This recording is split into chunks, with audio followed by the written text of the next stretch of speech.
Bueno, entonces quedamos que en este problema tenemos tres parámetros adimensionales. Entonces hay que encontrarlos. Entonces nuestras variables, nuestros parámetros de escala eran L y E, la longitud y el módulo de elasticidad. Entonces ahora primero vamos con el momento de inercia, ¿no? L a la A, E a la B, y estas son las dimensiones de L, las dimensiones de E y las dimensiones del momento de inercia. Y entonces, finalmente, bueno, hacemos, ¿no? La longitud. Bueno, primero empezamos sí con la longitud, ¿no? Le igualamos a 0, masa a 0, tiempo a 0, y aquí están nuestras ecuaciones. Entonces, A vale menos 4 y B vale 0, por lo tanto, pi1 es I por L a la menos 4 o I entre L cuarta, ¿verdad? Pues sí, porque las dimensiones de I pues es L cuarta, entonces a fuerzas pues es I entre L cuarta, donde L pues es la longitud de la viga en este caso. Bueno, acuérdense que si las dimensiones se ponen con corchetes, con llavecitas, y esto pues es la variable L, ¿no? No es la dimensión L. Bueno, ahora vamos con pi 2. Pi 2 va a ser L a la A, E a la B, y ahora ponemos la carga, esta es la fuerza, P, la fuerza aplicada en la punta. Entonces, dimensiones de L, dimensiones de E, dimensiones de P, y igual a M a la 0, L a la 0, T a la 0. Hacemos, bueno, para la L, para la M, para la T, y estas son las ecuaciones para los exponentes, y finalmente me queda A igual a menos 2, B igual a menos 1. Entonces, pi 2, bueno, sustituyo esto aquí, me queda que pi 2 es esto, ¿no? Y entonces P entre L cuadrada por E. Este es el segundo parámetro adimensional. Y el tercero, pues, añado la variable que me falta, que es la deflexión, que es delta. Delta tiene unidades de L, entonces L a la A, E a la A, estas son las dimensiones de E, las dimensiones de delta. Y bueno, haciendo el mismo procedimiento, encontramos que A vale menos 1 y B vale 0. Entonces quiere decir que el parámetro dimensional es delta entre L. Bueno, entonces escribiendo la relación final, pi3 es una función de pi2 y de pi1. Pi2 vendría siendo este y pi1 vendría siendo este, perdón, no, pi2, pi1 y pi3, ¿no? Entonces ya, esta es la relación que nos están pidiendo aquí. Bueno, ahora, si queremos avanzar un poco, pues tenemos que saber otras cosas. O sea, de la teoría de la elasticidad se sabe que para pequeñas deflexiones elásticas, delta es proporcional a la carga e inversamente proporcional al momento de inercia. Entonces, esto se puede escribir como delta igual a una constante por P entre I, ¿no? Entonces, proporcional a P e inversamente proporcional a I. Entonces, quiere decir que pi3 es proporcional a pi2, a fuerzas, ¿no? Porque pi3 tiene a delta y pi2 tiene a p, pero también inversamente proporcional a pi1. Entonces esto se puede escribir así. Pi3 es una constante por pi2 entre pi1, sustituyo lo que vale, y entonces pi2, una constante por pi2 entre pi1 me tiene que dar pi3. Por lo tanto, haciendo operaciones aquí, me queda que delta entre L es una constante por esto. Y se sigue manteniendo que delta es proporcional a P e inversamente proporcional a I, ¿no? Y bueno, si yo meto la L acá, pues entonces me queda esto. Entonces delta es una constante por esto, ¿no? Por estas variables. Bueno, lo anterior no, ya lo anterior obviamente esta relación, no puede ser encontrada con el puro análisis dimensional, ¿no? Se necesita la teoría de resistencia de materiales o teoría de elasticidad, ¿no? El análisis dimensional llega hasta aquí, nada más, ¿no?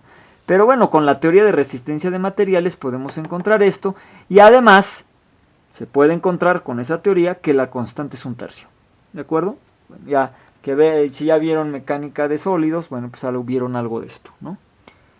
Bueno, entonces ya vimos todo lo que es análisis dimensional con respecto a la reducción de variables, ¿no? Teorema de Pi-Buckingham. Y lo único que nos queda pues es profundizar en la modelización. ¿Por qué profundizar? Bueno, porque ya con el ejemplo del copépodon o del crustáceo ese pequeño ya vimos un poco de modelización. Aquí nada más vamos a ver lo que es la semejanza geométrica, semejanza dinámica. Cuando existe semejanza dinámica hay algo que es semejanza cinemática, ¿no? Que generalmente no existe la semejanza cinemática solita, generalmente siempre va acompañada de la semejanza dinámica, ¿sí? Bueno, lo que sí es cierto es que siempre que haya semejanza dinámica hay semejanza cinemática. Muy bien, entonces dice, una vez que las variables, vamos a ver lo que es modelización. Una vez que las variables son seleccionadas para el estudio de un fenómeno físico y también se ha llevado a cabo el análisis dimensional, o sea, ya seleccioné las variables importantes y ya después encontré los parámetros adimensionales, el experimentador debe conseguir la semejanza, aquí dice similaridad, que es lo mismo, entre el modelo y el prototipo. Es decir, que los parámetros adimensionales encontrados con el teorema Pi sean los mismos tanto en modelo como en prototipo, ¿sí? Después de varias pruebas, ¿sí? De varios datos, hacer varias pruebas, aquí no sé por qué puse esto, pero bueno, después de varias pruebas, los datos deben arrojar la tan deseada relación adimensional, ¿no? O sea, nosotros con el análisis dimensional llegamos a una relación como esta. ¿Quién es esa función? Ah, bueno, eso lo van a dar los datos experimentales o las simulaciones numéricas. O la teoría, la cual esta relación puede ser obtenida analíticamente o gráficamente con los datos experimentales. Entonces el ingeniero, una vez obtenida esa relación, debe asegurar que exista similaridad entre el modelo y el prototipo. Y esto lo dice el siguiente enunciado. Las condiciones de flujo para un modelo de prueba son completamente similares al prototipo o semejantes si todos los parámetros adimensionales involucrados tienen los mismos valores, tanto en el modelo como en el prototipo. Es decir, si yo tengo K grupos adimensionales, entonces pi1 en el modelo debe ser igual a pi1 en el prototipo. Acuérdense que el modelo es lo que vamos a probar y el prototipo es lo que queremos construir, ya sea a escalas pequeñas o a escalas más grandes, ¿sí? Por ejemplo, en un avión, pues el modelo de un avión, de una ala de avión es lo que construimos en el laboratorio y el prototipo es el avión real que vamos a construir, ¿sí? Bueno, entonces, para que haya semejanza, pi1 debe ser igual, en el modelo debe ser igual a pi1 en el prototipo, lo mismo para pi2, y si tengo k grupos adimensionales, bueno, pk en el modelo debe ser igual a pk en el prototipo, ¿sí?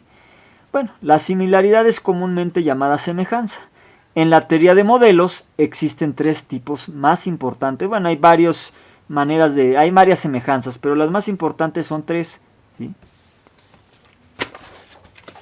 Las que ya había yo mencionado, ¿no? Uno es la semejanza geométrica, ¿sí?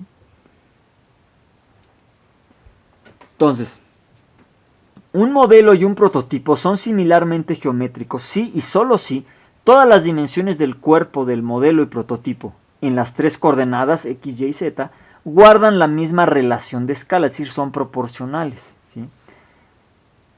Lo anterior es, imagínense, que es como si se tomara una fotografía del prototipo y la reduzco o aumento, ¿verdad? Hasta el tamaño del modelo, hasta que encaje perfectamente en el tamaño del modelo.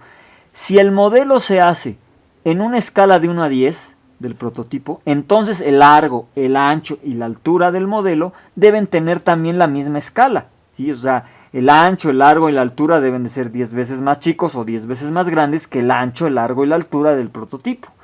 Es decir, todo el modelo debe de ser 10 veces menor o mayor que el prototipo. En este caso hablamos de puntos homólogos. ¿Qué son puntos homólogos? Son puntos que tienen la misma posición relativa entre modelo y prototipo, ¿sí?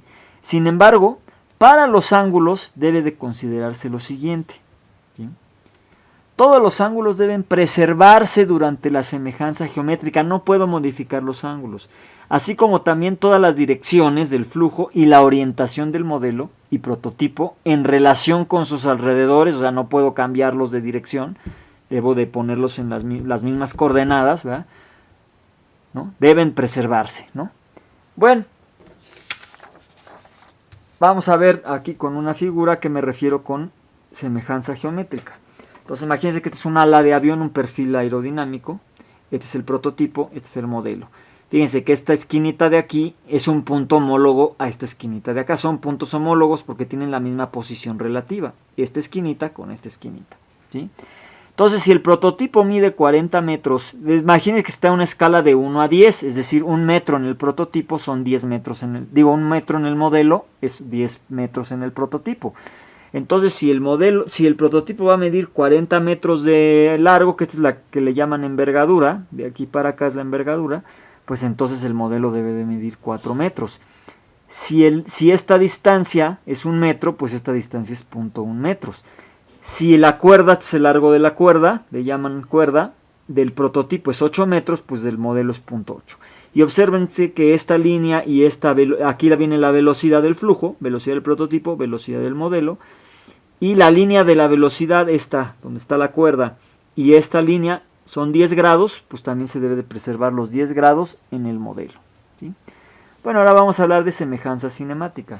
Para lograr la semejanza cinemática entre modelo y prototipo, se necesita que ambos tengan la misma relación de escala en longitudes, ¿no? O sea, guarden una misma proporción en longitudes, tanto modelo como prototipo, pero que tengan también una escala de tiempo. Si las dos tienen la misma escala de tiempo, entonces van a tener la misma escala de velocidades. Y como aquí no estamos hablando de fuerzas, ni de peso, ni de masa, si solamente estamos hablando de longitudes, tiempos y velocidades, entonces tenemos semejanza dinámica. Vamos a decirlo de otras palabras, es decir, ¿sí?, el movimiento de dos sistemas cinemáticamente semejantes requiere que partículas homólogas alcancen puntos homólogos en instantes, tiempos homólogos, ¿sí? Es decir, la escala de longitudes requiere la semejanza geométrica, pero la escala de tiempos muchas veces requiere de considerar efectos dinámicos, tales como el Reynolds o el Mach. Entonces hay veces que la semejanza cinemática no se puede dar solita, se tiene que dar con la semejanza dinámica. Por ejemplo, en el Reynolds aparece la viscosidad y en el Mach aparece la velocidad del sonido. La velocidad del sonido es función del coeficiente adiabático y también de la constante del gas, y ahí aparece la masa. Por eso es que el Mach también es una cosa dinámica y el Reynolds también, ¿sí? Pero ¿cuándo podemos tener pura semejanza cinemática? Bueno, aquí lo dice en este ejemplo de acá. Dice, sin embargo, existen casos especiales típicos de flujos incompresibles, flujo incompresible, sin fricción y sin superficie libre. Estos flujos ideales son cinemáticamente semejantes, porque sus escalas de longitud y de tiempo son independientes de otros parámetros de carácter dinámico, como el número de Weber. El número de Weber relaciona la tensión superficial con la inercia del fluido, el número de Reynolds o el número de Mach. Observe las siguientes figuras, ¿no? Por ejemplo, aquí viene un flujo sobre un cilindro, ¿no? Entonces, si no hay fricción, pues el fluido rodearía aquí perfectamente al cilindro, ¿verdad? Es una partícula 1, partícula 2, ¿no? La velocidad infinito es la velocidad de corriente libre del prototipo, ¿no? Y el diámetro del prototipo. Ahora vendría un modelo pequeñito, ¿no?, donde el diámetro del modelo es alfa veces el diámetro del prototipo, y la velocidad 1 y la velocidad 2 pues son beta veces la velocidad 1 del prototipo y velocidad 2 del prototipo. ¿Por qué? Porque la velocidad de corriente libre del modelo es beta veces la velocidad del prototipo. Observen que alfa es la relación de longitudes y beta es la relación de tiempos y de velocidades, ¿sí? Bueno, ahora vamos a ver el flujo en una superficie libre, pero despreciando la fricción y la tensión superficial. Entonces imagínense que esta es una onda de un modelo, de un prototipo, no en el mar, imagínense. Y entonces la longitud de onda, la amplitud de onda, el periodo de la onda, aquí hay una velocidad, este es P de prototipo.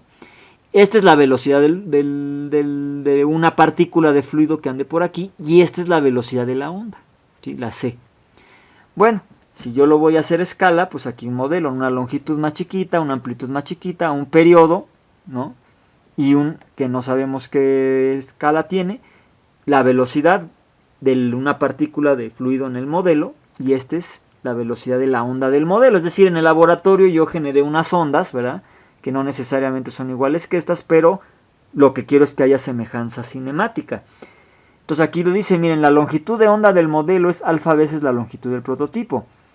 La amplitud de la onda del modelo es alfa veces la amplitud de onda del prototipo. Entonces alfa es la escala de longitudes.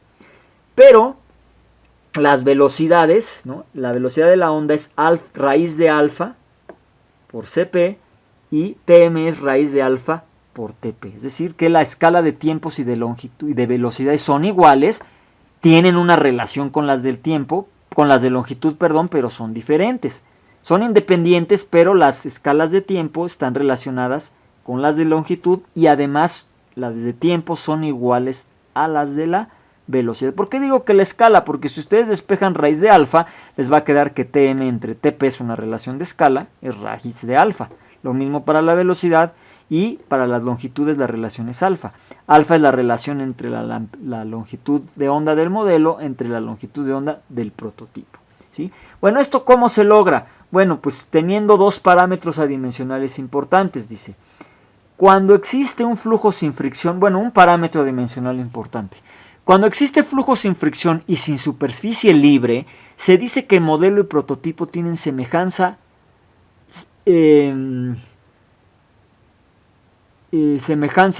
aquí dice dinámica, pero tiene que ser semejanza cinemática, por favor. Aquí pónganle semejanza cinemática. Si sus números de Freud son iguales, ¿sí? El número de Freud, lo voy a poner acá. El número de Freud es la relación entre la inercia que tiene el fluido y los efectos gravitatorios, sin considerar fricción, o sea, arrastre, es decir, la viscosidad, y sin considerar la tensión superficial. Por eso es puramente cinemático, ¿sí? Y entonces aquí, fíjense, aparece la aceleración de la gravedad, pero no el peso, no está aquí la masa. Por eso es consideración cinemática, es un aspecto cinemático, no dinámico. Y entonces el número de Freud del modelo debe de ser igual al número de Freud del prototipo. Y así se calcula el número de Freud, tanto en el modelo como en el prototipo. Si suponemos que la longitud del modelo es alfa veces la longitud del prototipo, pues alfa es la relación de escala, ¿no? Es la escala que estamos hablando, la relación de longitudes. De esta ecuación de arriba, de la ecuación 4, sabemos que Lm entre Lp, o sea, si dividimos Lm entre Lp y las despejamos de aquí, nos va a quedar, que si los números de Freud son iguales, nos va a quedar que Lm entre Lp, las gravedades se van a cancelar, y me va a quedar Bm entre Bp al cuadrado.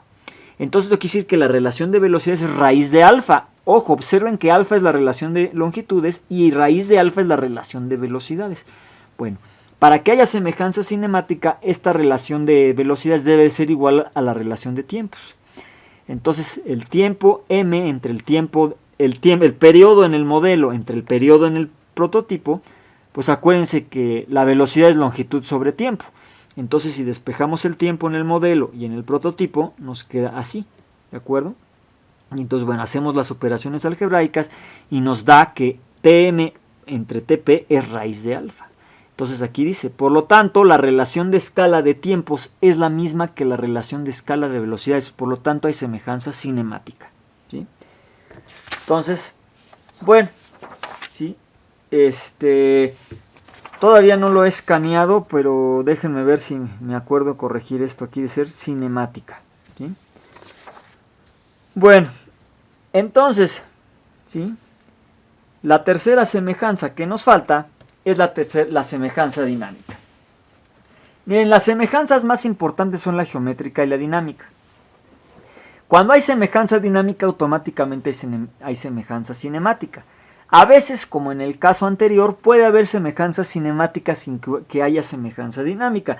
Pero es muy difícil porque, por ejemplo, acá es muy difícil no considerar la fricción, por ejemplo, el número de Reynolds, la viscosidad, o no considerar la tensión superficial cuando hay superficie libre. Entonces, pues es difícil que haya semejanza cinemática solita.